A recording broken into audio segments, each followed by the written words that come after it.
एक बार की बात है, एक संत कहीं जा रहे थे। रास्ते में उन्होंने देखा कि एक अधेड़ व्यक्ति एक चट्टान पर बैठा रो रहा है। वे उसके पास गए और बोले, क्या बात है वत्स, तुम कौन हो और रो क्यों रहे हो? उस संत को देखकर उस व्यक्ति की सिसकियां रुक गईं। वो अपने आंसू पोंछता हुआ बोला, मैं पास के गांव का रहने वाला एक बदनसीब व्यापारी हूं। मैं जो भी काम करता हूं वो बिगड़ जाता है। व्यापार के चक्कर में मैंने अपनी पत्नी के गहने बेच दिए। मैंने अपने परिवार को भी खो दिया। यहां तक कि मेरा घर भी गिरवी पड़ा है। मुझे तो लगता है मैं किसी काम का नहीं हूं। मेरी किस्मत ही खराब है। उसकी बात सुनकर संत बोले, ये तुमसे किसने कहा वस कि तुम्हारी किस्मत खराब है? जरा मैं भी तो जानूं कि तुम्हारी किस्मत में क्या खराबी है। वो व्यक्ति बोला, पहले मैं खेती करता था, पर हर साल उसमें घाटा होता था। कभी सूखा पड़ जाता तो कभी ज्यादा बारिश के कारण फसल बर्बाद हो जाती। इससे परेशान होकर मैंने व्यापार करने का निश्चय किया। मैंने अपनी पत्नी के गहने बेचकर अपना व्यापार शुरू किया, लेकिन मेरा व्यापार नहीं चला। शुरू शुरू में परिवार वालों ने मेरा साथ दिया, लेकिन जैसे जैसे मुझे नुकसान होने लगा, मेरे परिवार वाले भी मुझसे दूर हो गए। मैं ये सब उनके लिए ही तो कर रहा था, लेकिन अब वे लोग मुझे देखकर नजरें फेर लेते हैं और मुझे ही मेरे परिवार की दुर्दशा का जिम्मेदार ठहराते हैं। उस व्यक्ति ने एक लंबी सांस ली और बोला, मेरा एक मित्र है, उसने भी मेरे साथ अपना व्यापार शुरू किया था। उसका व्यापार अच्छा चल रहा है। वो जब भी मेरे घर आता है तो अपनी सफलता की कहानियां सुनाता है। उसकी बातें सुनकर मेरे घर वाले भी कहते हैं कि उसे देखो और कुछ सीखो। हमें तो लगता है कि तेरे बस का कुछ है ही नहीं। उन लोगों की बातें सुन सुनकर अब तो मुझे भी लगने लगा है कि शायद मेरे वश का कुछ है ही नहीं। अब तो मुझे अपना जीवन ही व्यर्थ लगने लगा है। मेरे मन में ख्याल आता है कि अपना जीवन ही समाप्त कर लूं। मैं यहाँ आया भी इसी इरादे से था, लेकिन हिम्मत नहीं कर पाया। इसीलिए यहाँ एकांत में बैठा विलाप कर रहा था। संत बोले, तो ये बात है। वैसे क्या तुम इसके अलावा कुछ और भी कहना चाहते हो? उनकी बात सुनकर वो व्यक्ति बोला, एक ओर मेरा हर काम खराब हो जाता है, दूसरी ओर मेरा मित्र है जो हर समय मुझे नीचा दिखाने का प्रयत्न करता है। मुझे समझ में नहीं आता कि मैं क्या करूं। संत बोले, क्या तुम अपने मित्र की बातें सुनकर दुखी हो जाते हो? तब वो व्यक्ति बोला, हाँ, मैं उसकी बातें सुनकर स्वयं दुखी हो जाता हूं। संत ने पूछा, तुम्हें किस बात का दुख है? अपने असफल होने का या फिर अपने मित्र के सफल होने का? उनका सवाल सुनकर वो व्यक्ति एक पल के लिए सोच में पड़ गया। फिर वो बोला, अगर सच कहूं तो मुझे अपने असफल होने का उतना दुख नहीं है जितना कि मित्र के सफल होने का होता है। तब संत ने कहा, अर्थात यदि तुम्हारा मित्र असफल हो जाए तो तुम्हें खुशी होगी? वो व्यक्ति बोला, हाँ, मुझे बहुत खुशी होगी। तब संत ने कहा, इसका मतलब यह है कि तुम्हारी खुशी तुम्हारे मित्र पर निर्भर है। अगर वो चाहे तो तुम्हें खुश कर सकता है, और अगर वो चाहे तो तुम्हें दुखी कर सकता है। तुम स्वयं से ना तो खुश हो सकते हो और ना ही दुखी हो सकते हो। अर्थात तुम अपने मित्र के गुलाम हो गए हो, इसीलिए तुम्हारा कुछ नहीं हो सकता। ऐसा ना कहे महात्मन। उस व्यक्ति ने हाथ जोड़ दिए। आपकी बातें सुनकर मुझे कुछ आशा बंध रही है। तब संत ने कहा, जब हम किसी से आशा बांध लेते हैं तो उस पर निर्भर हो जाते हैं। ऐसे में हमारी खुशी और दुख भी उस पर निर्भर करने लगता है। इससे बेहतर है कि तुम अपने आप से आशा बांधो। जब तुम ऐसा करोगे, साथ ही पूरे जतन से काम करोगे, तो तुम्हें सफलता अवश्य प्राप्त होगी। कहते हुए संत ने एक पल के लिए उस व्यक्ति की ओर देखा, फिर अपनी बात आगे बढ़ाई।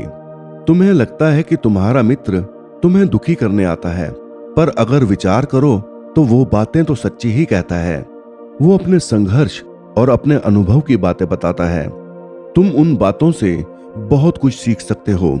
तुम्हें इसके लिए उसका धन्यवाद करना चाहिए कि तुम्हें घर बैठे कुछ अनुभव मिल रहे हैं।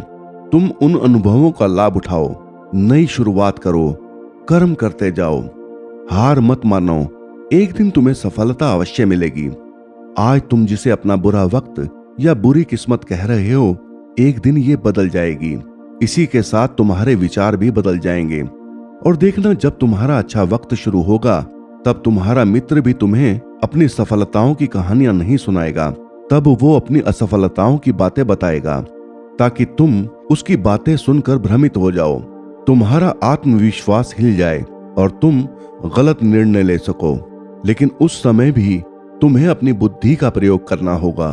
तुम्हारा मित्र जैसे आज तुम्हें दुखी करने आता है, उसी तरह उस समय भी वो तुम्हें दुखी करने आएगा, क्योंकि जिस तरह उसे दुखी देखकर तुम्हें मजा आता है, उसी तरह उसे भी तुम्हें दुखी देखने में उतना ही मजा आता है।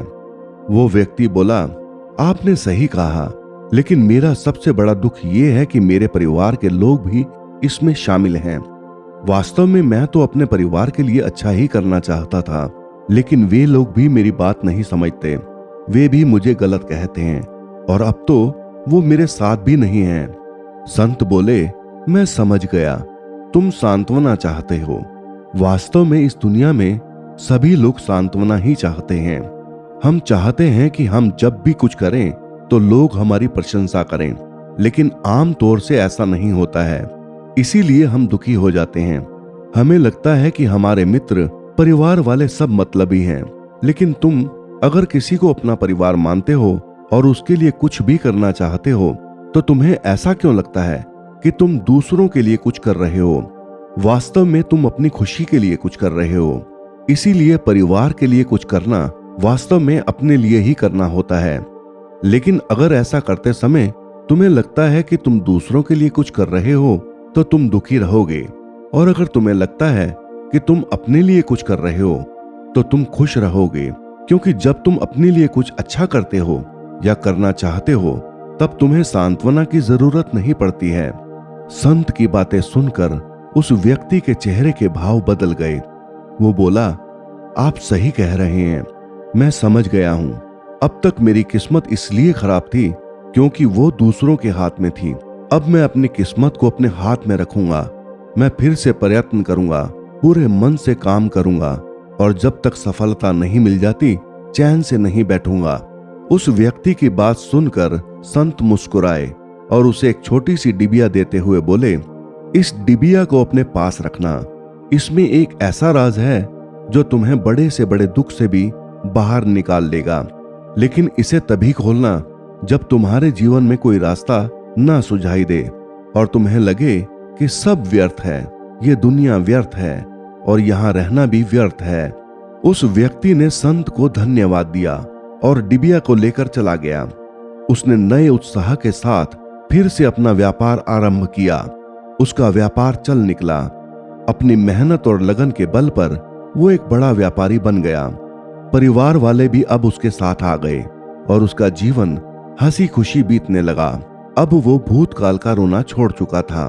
वो भविष्य काल की भी चिंता नहीं करता था, बस अपने वर्तमान को संवारने में लगा रहता था।